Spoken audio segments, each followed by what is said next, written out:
Bonjour, je suis Ella Amandé, étudiante en arts visuels. Puis aujourd'hui, on est ici avec Melika Abdelmoumen, romancière et essayiste née à Chicoutimi et surtout qui a déménagé à Lyon de 2005 à 2017. Comment ça se passe en ce moment au Salon du Livre? Quelle est votre expérience? Qu'est-ce que vous en pensez?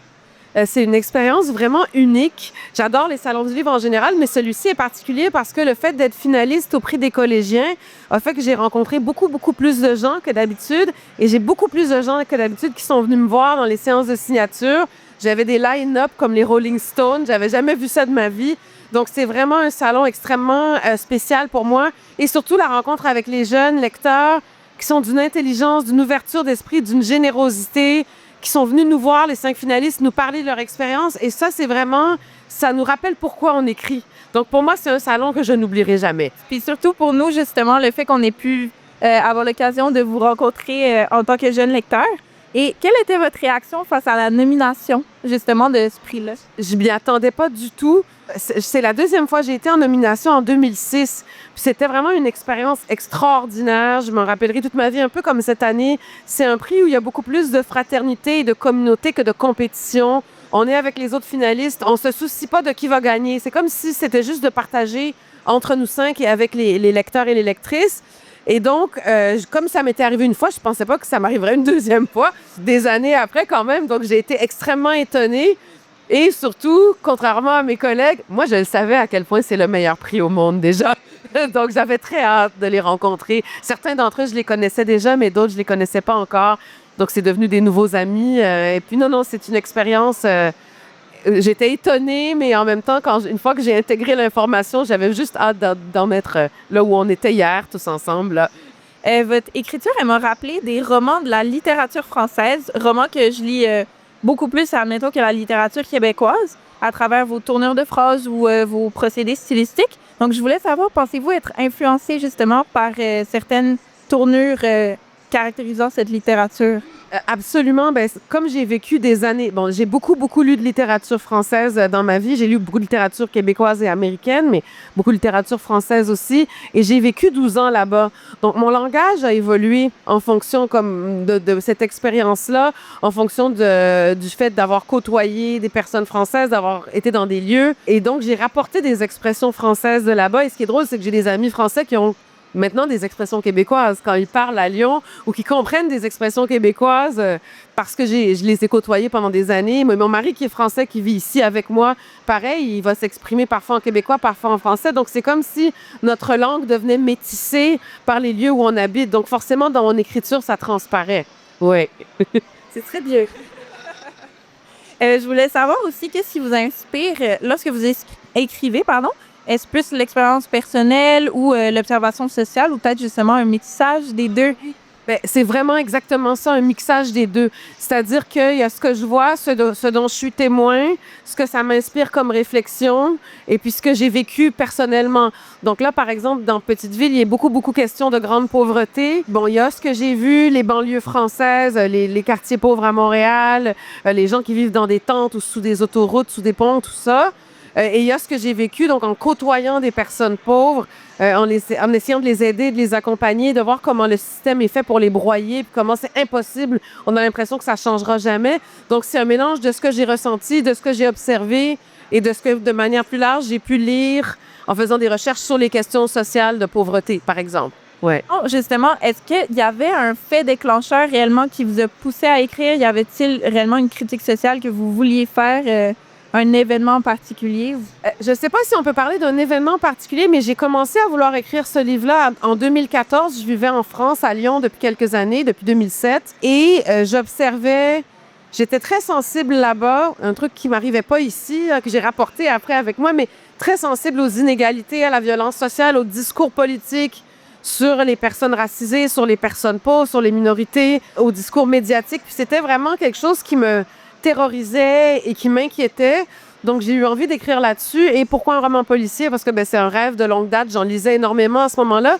Et je découvrais, grâce à une amie qui m'a fait lire beaucoup de romans policiers, notamment américains, comment la critique sociale ou l'analyse sociale était une tendance du roman policier. Donc, tout ça mis ensemble a donné l'envie d'écrire Petite Ville. Bon, après, il y a eu tout le temps que ça a pris pour l'écrire, mais mettons que le déclencheur, c'était une inquiétude énorme devant ce qui était en train de se passer dans la société française et ensuite de me rendre compte que c'était de plus en plus répandu ici au Québec, aux États-Unis, en Angleterre. Et voilà. Et donc maintenant, 10 ans après, le livre est sorti, puis c'est devenu plus proche de l'actualité qu'une projection dans le futur, comme c'était au début. Mais je me demandais justement, vous parlez du genre plus policier que vous avez un peu, dont vous avez lu certains livres, et je me demandais, avant de commencer votre écriture, est-ce que vous choisissez le genre, puisque vous changez quand même de soit polar, policier ou à essai littéraire, donc... Oui, oui, absolument. Disons que c'est très spontané. Il y a à la fois une question de logique où c'est sûr que le polar, c'est un genre qui se prête bien à l'analyse sociale, mais c'est aussi que j'en avais lu plein, puis là, j'étais comme contaminée. Je voulais en faire un, moi aussi. Mais par exemple, Baldwin, Styron et moi, qui est un essai, mais là, c'était vraiment le désir de témoigner en tant que femme racisée de ce que la littérature pouvait faire contre le racisme ou pour comment dire, encourager le dialogue entre les personnes qui sont différentes les unes des autres. Donc, c'est vraiment un mélange de spontanéité, de désir, d'accident de la vie qui fait qu'effectivement, je choisis le genre avant d'écrire le livre. Ouais, ouais. Et vous parlez aussi justement des femmes, et je voulais vous lire un petit passage de votre livre que j'ai particulièrement apprécié. Ils sont dessus. Coucou, bien sûr. Donc, voilà. Donc, vous dites, je lui ai parlé de ma difficulté à faire autrement qu'imaginer le pire, avec tout ce que ça peut signifier. Du fait qu'on m'a enlevé ma fille parce que j'étais une mère toxique, car oui, j'ai été assez conne pour vouloir me reproduire et qu'aujourd'hui, je me demande pourquoi. Donc, je trouve le personnage de Mia, ça montre justement vraiment son essence en tant que telle, puis surtout son portrait. Puis, vous avez parlé dans la présentation de la RIAS du fait que vous aimez parler de femmes anti-héros et vous les utilisez comme personnages. Est-ce que vous pourriez nous en dire un peu plus de ce choix? Ça a toujours été comme ça. C'est très drôle parce que j'ai un fils qui a 15 ans maintenant, mais quand il avait 7 ou 8 ans, il a fait un PowerPoint sur moi.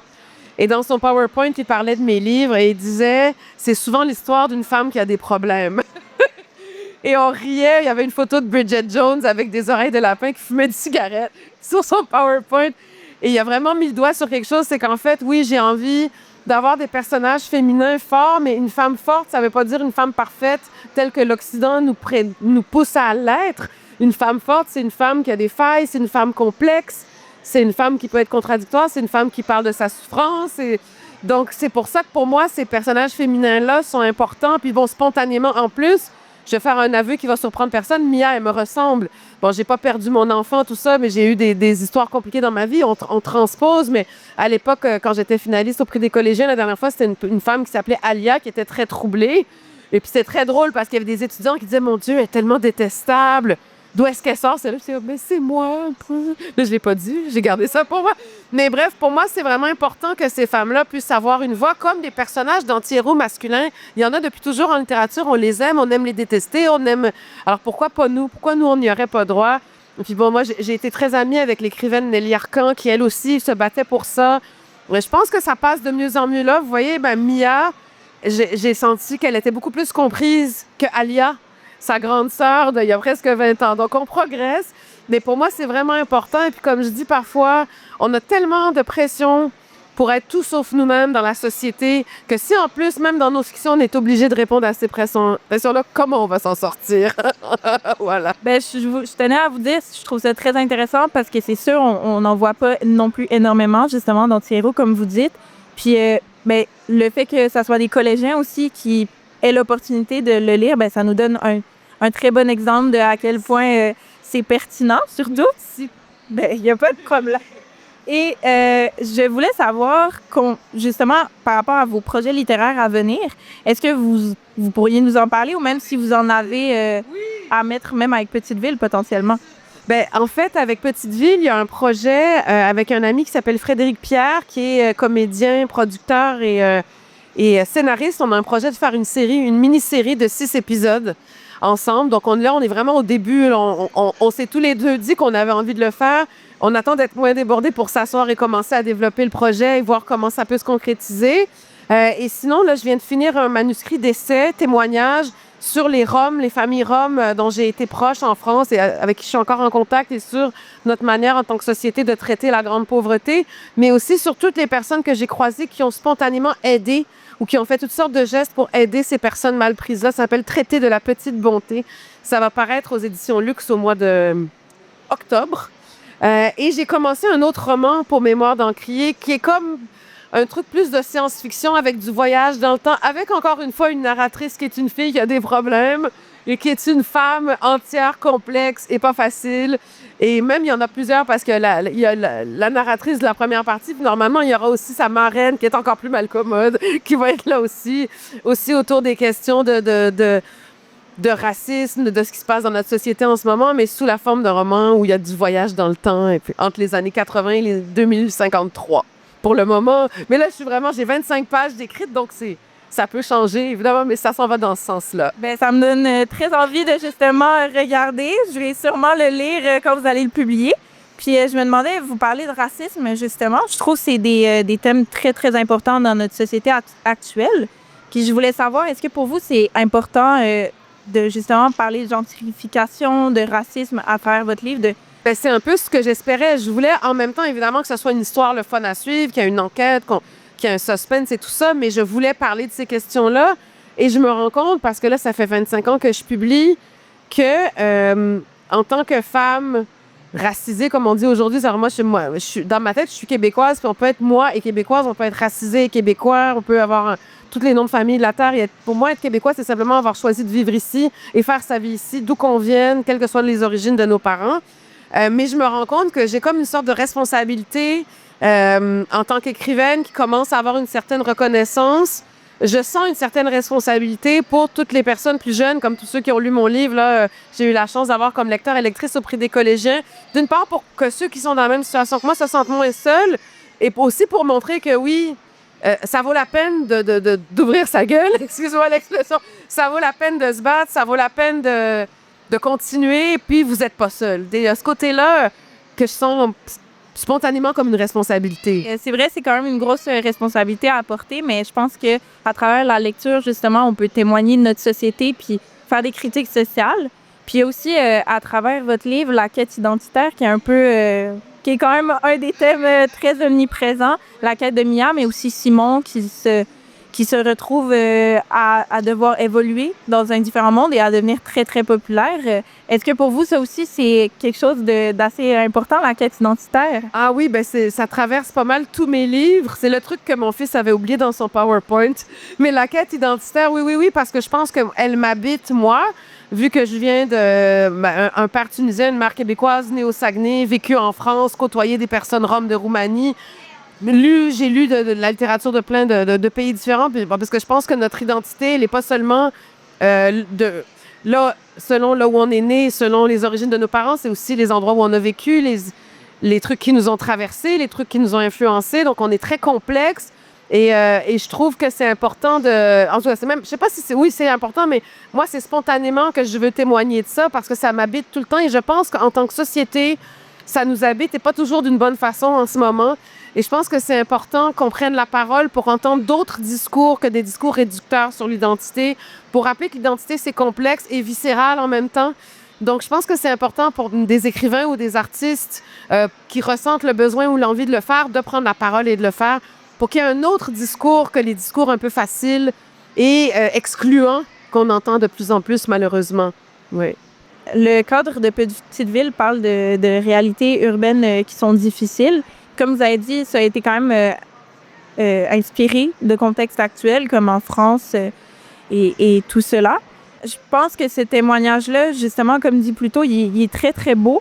Je voulais savoir comment avez-vous vous avez pu équilibrer le côté plus dramatique de l'histoire en tant que telle, aussi du personnage de Mia, mais aussi social de l'œuvre, justement, sans que un passe par-dessus l'autre. C'est difficile à dire parce que ça s'est fait vraiment de manière spontanée. C'est-à-dire que j'avais déjà en tête qu'elle racontait l'histoire puis qu'elle avait sa propre intériorité de narratrice et de femme. Et je voulais parler de elle dans le monde. Donc, c'est comme si ça s'était un peu fait tout seul. Et puis après, je me suis dit, il y a son point de vue à elle qui est très intérieur. comment je fais pour montrer cet univers-là dans lequel le roman se place avec le côté social, mais je voulais pas que ce soit elle. Je trouvais que ça aurait été artificiel qu'elle se mette à décrire comment la ville fonctionne et comment le pays fonctionne. Donc, c'est là que j'ai eu les idées des fausses archives ou des témoignages de Simon. Donc, c'était l'idée qu'il y ait plusieurs voix, que toutes ces voix-là mises ensemble nous donnent un portrait. Mais je fonctionne un peu toujours comme ça dans tout ce que j'écris. Il y a comme dans l'autre livre que j'écris, Baldwin, Styron et moi, il y a des bouts qui sont sous forme de dialogue de théâtre, des bouts qui sont vraiment documentaires, des bouts qui sont inventés, des bouts qui sont des transcriptions d'entrevues. Donc, on dirait que c'est ma manière de raconter une histoire, même dans un essai. C'est comme par mosaïque avec des pièces que, quand on les met ensemble, ça donne un sens. Donc, ça vient comme tout seul. C'est une réponse un peu qui aide pas beaucoup, mais ça vient comme ça. Oui, voilà. Et vous parlez quand même là de théâtre et d'archives. Est-ce que vous avez justement des influences d'autres auteurs ou peut-être juste en général? Pour Petite Ville, notamment, c'est des auteurs comme anglo-saxons, beaucoup comme Stephen King, James Ellroy, James Sallis, Georges Pelecanos, Dennis Lehane. C'est tous des auteurs de policiers dans les livres desquels il y a des structures un peu flyées comme ça, où il va y avoir des faux articles de journaux, des faux scoops, ou dans les vieux films, il y a ça, le journal qui tourne, là, puis qui annonce. Là. Donc, tout ça, ça m'a beaucoup, beaucoup, beaucoup nourri. Et c'est sûr que c'est ça, je suis une grande lectrice de théâtre depuis longtemps. Notamment le théâtre de James Baldwin. Là, c'est plus pour le livre qui s'appelle Baldwin, Styron et moi. Mais dans Petite Ville, c'est beaucoup ça. Ou des films de genre comme le film Candyman, qui est un film d'horreur antiraciste, ou les films de Jordan Peele, ou les séries télépolicières. Tout ça mis ensemble a comme porté Petite Ville, d'une certaine manière. Pour le réalisme magique, pourquoi vous avez fait ce choix-ci d'en inclure? Vraiment intéressant. Vos questions sont extraordinaires. Hein? D'ailleurs, vous pourriez aller direct à Radio-Canada, je pense. Vraiment, c'est vraiment superbe. En fait, depuis le début, en 2014, Simon était mort et s'adressait à Mia. C'était déjà là, mais exactement comment rendre ça dans tout le livre, ça m'a pris du temps à le trouver. Et j'ai fini par le trouver, en partie grâce à mon éditeur Rodney Saint-Éloi, qui est à la fois éditeur, mais poète et écrivain aussi, et en découvrant un écrivain haïtien qui s'appelle Gary Victor. Et Gary Victor, il a fait une trilogie de polars vaudou. Et donc, c'est l'histoire de l'inspecteur Dieu soit loué Azémar, qui déteste son propre prénom d'ailleurs, et qui est dans la ville de Port-au-Prince, et qui côtoie parfois des zombies, parfois des sorciers vaudous. Et tout ça se mélange à ses enquêtes très réalistes. Tout ça va ensemble de manière très naturelle. Et c'est sa façon de critiquer la corruption à Port-au-Prince et en général à Haïti. Et en lisant Gary Victor, j'ai fait comme « Wow! On a cette liberté-là en tant qu'écrivain, en fait. On peut faire que les morts et les vivants... » Parce que nous, les Occidentaux, en guillemets, on a tendance à séparer le monde des morts du monde des vivants. Dans la culture haïtienne, c'est complètement autre chose. Et comme j'ai un éditeur haïtien, cet auteur, Gary Victor haïtien, auquel j'ai vraiment accroché, on a discuté avec Rodney, puis il m'a dit, mais tu te casses pas la tête, tu les fais vivre sur le même plan, et c'est tout. Et c'est tout. Et puis les gens de la zone, dans le livre, ils en savent plus que les Blancs, là. Et donc, eux, ils les voient, les morts, et ils échangent avec eux. Donc, c'est vraiment comme ça que ça s'est construit. Donc, à la fois avec l'inspiration de Gary Victor, l'aide de Rodney Saint-Éloi, puis mon propre élan à moi d'essayer des choses. Mais super, merci énormément pour cette interview. C'était très, très intéressant. C'est vraiment un plaisir. C'est une expérience que j'oublierai vraiment pas. Moi non plus. Merci beaucoup. Merci.